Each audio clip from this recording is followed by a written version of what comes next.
Eu sou a doutora Cláudia Maria Petri de Faria, sou advogada em Direito de Família, sou docente na Universidade Fevale, situada em Novo Hamburgo, Rio Grande do Sul, Brasil.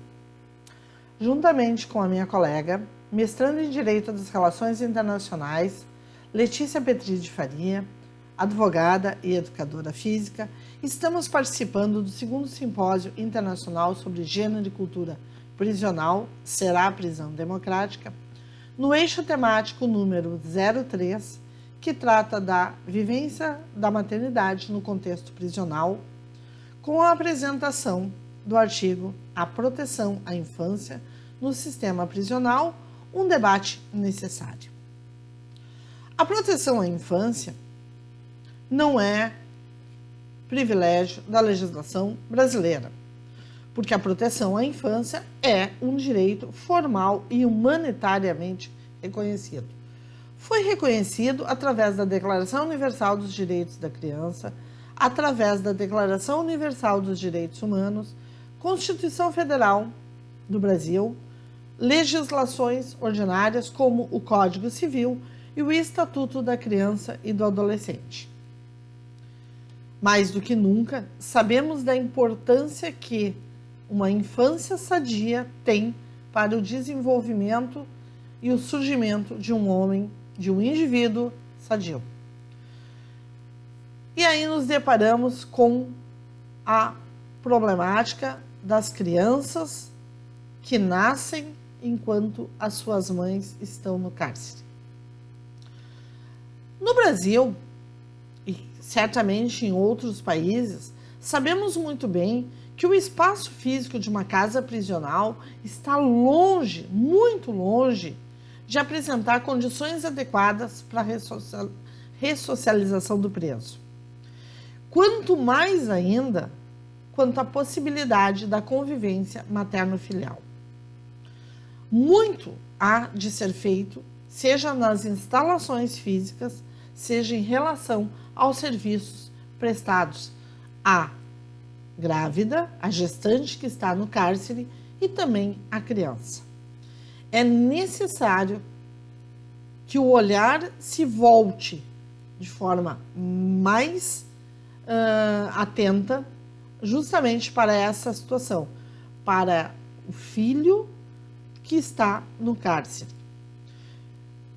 Inclusive, porque ele ultrapassa, porque esta convivência do filho juntamente com a sua mãe no cárcere, ela ultrapassa o princípio, ultrapassa e viola o princípio da intranscendência, na medida em que a pena não pode passar da pessoa do condenado.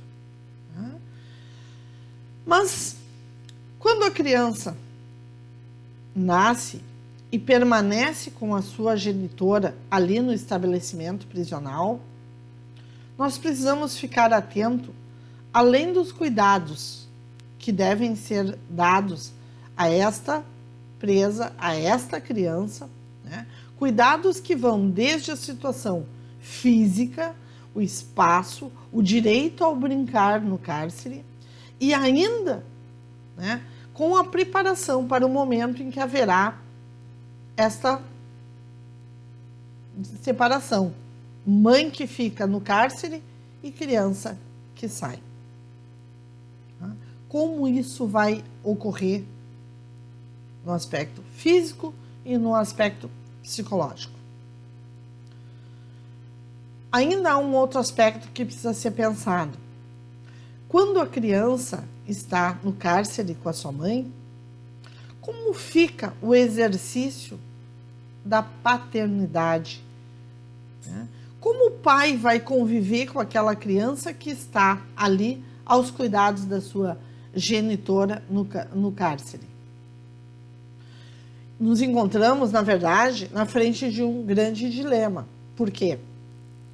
Porque transformar esta prisão, né, esta forma, então, de retirada daquela mulher que cometeu um crime, mas que agora está na condição de genitora, retirar do sistema prisional e colocá-la numa prisão domiciliar, acaba trazendo para a sociedade um sentimento de impunidade.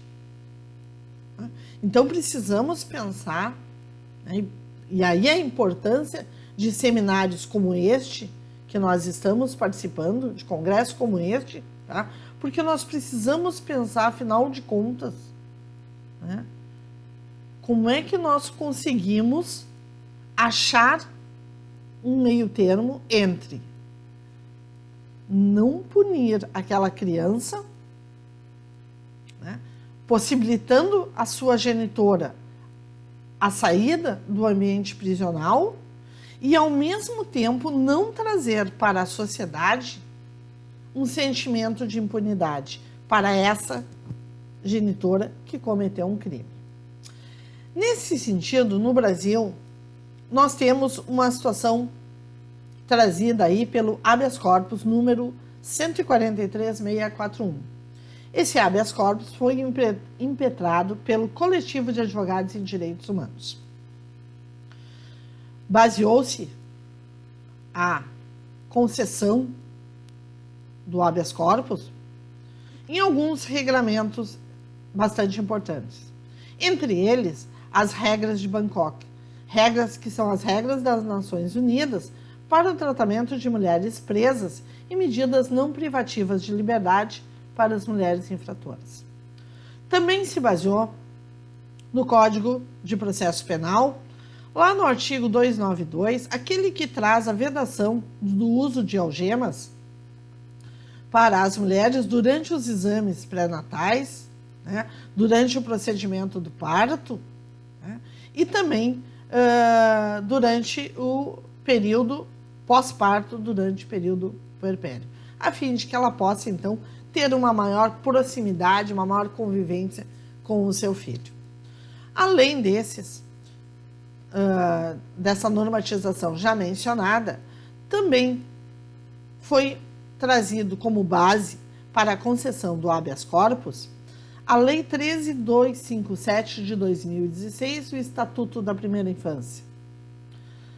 A Lei 13.769 de 2018, que alterou substancialmente os artigos 318, alterou o artigo 318 do Código de Processo Penal, inserindo os artigos 318A e 318B, ou seja, possibilitando a prisão preventiva imposta à mulher gestante ou que for mãe ou responsável por pessoas com deficiência, transformando esta prisão preventiva em prisão preventiva, mas em regime domiciliar. Para isso, para essa transferência, então, desta prisão preventiva no estabelecimento prisional para o regime domiciliar, né, que essa infratora, que esta mulher infratora não tenha cometido crime de violência ou ainda uma grave ameaça à pessoa, ou também não tenha cometido o crime contra o seu filho, né, ou dependente. Tá? Essa medida de conversão da prisão preventiva em estabelecimento prisional para a prisão domiciliar, ela não afasta medidas alternativas que possam ser concedidas às mulheres. Mulheres infratoras, sim, tá? Mas que estão nesse momento aí numa condição especial, qual seja a de nesse momento estarem na condição de genitoras também. Tá? Essa temática ela é extremamente relevante. Por quê? Porque nós estamos vendo um número crescente de mulheres assumindo posições, inclusive, de chefia no tráfico de drogas, por exemplo, uma vez que seus maridos, que seus companheiros também estão recolhidos ao sistema prisional. Estamos vendo cada vez mais mulheres cometendo outros delitos. Então, nós precisamos pensar que estas mulheres, estas meninas que estão se inserindo de forma cada vez mais precoce no crime, tenham aí a possibilidade de exercer a maternidade como qualquer outra pessoa.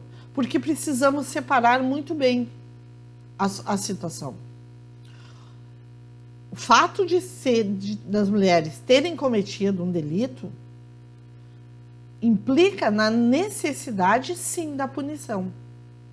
Implica na necessidade de recolhimento ao sistema prisional, conforme a legislação própria de cada país. Mas nós não podemos afastar dos filhos destas mulheres o direito a uma infância feliz, o direito a uma convivência materna. O direito, sim, também a uma convivência paterna, por óbvio. Mas nós precisamos, então, pensar que é necessário, ou que é possível, pelo menos, aquelas mulheres que estão presas preventivamente, porque não estão ainda condenadas, portanto, conviverem com a sua prole, com os seus filhos, num ambiente que não é o ambiente prisional. E para aquelas que já estão condenadas, precisamos repensar o ambiente físico prisional. Porque se o que nós queremos é a ressocialização dos presos, o que nós entendemos que é possível é transformar aquele indivíduo que cometeu um delito e que por isso está afastado da sociedade, mas que ele deverá voltar para a sociedade como um indivíduo que não vai mais cometer delitos. Nós precisamos pensar que o ambiente prisional tem que ser um ambiente física e socialmente atento a estas mulheres e seus filhos, a estas mulheres e a sua prole. Então, simpósios como este do qual estamos participando são de extrema relevância, porque a situação vivida no cárcere brasileiro certamente não é situação diversa de tantos outros locais. Precisamos fazer aí um pensamento coletivo para que mais adiante nós não tenhamos filhos voltando ao cárcere, dessa vez não como parceiros das suas genitoras, mas como indivíduos que precisam ser recolhidos ao sistema prisional. Muito obrigada.